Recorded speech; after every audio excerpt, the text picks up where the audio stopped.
తెలంగాణ రాష్ట్ర ముఖ్యమంత్రిగా రేవంత్ రెడ్డి గారు బాధ్యతలు తీసుకున్న తర్వాత ఆయన మొదటి విదేశీ పర్యటన ఎక్కడ ఉంటుంది అని ఎదురు చూస్తున్నారు తెలంగాణ రాష్ట్ర ప్రజలు. అలాగే ముఖ్యమంత్రి రేవంత్ రెడ్డి గారి విదేశీ టూర్ పైన ఒక ప్రత్యేక చర్చ కొనసాగుతుంది. మొత్తానికి తెలంగాణ రాష్ట్ర ముఖ్యమంత్రి రేవంత్ రెడ్డి గారి విదేశీ పర్యటన ఖరారైనట్టు తెలుస్తుంది.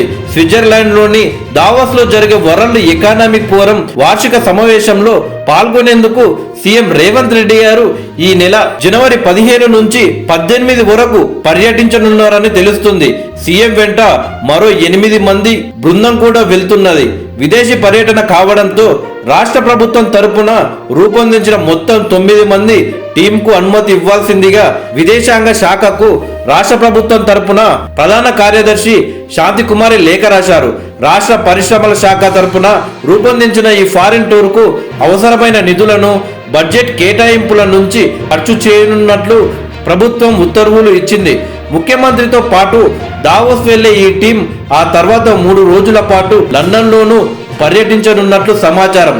ఈ విషయాన్ని ప్రభుత్వం ఇంకా వెల్లడించలేదు. అక్కడ జరిగే సదస్సుల్లో పాల్గొనడానికి ఈ టూరు ఖరారు చేసుకున్నట్లు తెలిసింది. అయితే సీఎం వెంట వెళ్లే బృందం శేషాద్రి ఐఏఎస్ సీఎం ముఖ్య కార్యదర్శి, జయేష్ రంజన్ పరిశ్రమల శాఖ ముఖ్య కార్యదర్శి, Ajith Reddy CM special secretary, Vishnuvardhan Reddy investment promotion special secretary, Karri Sriram media relation, Tafseer Iqbal IPS CM chief secretary officer, RS Uday Simha CM సహాయక సిబ్బంది, Gummi Chakravarthi CM security SP,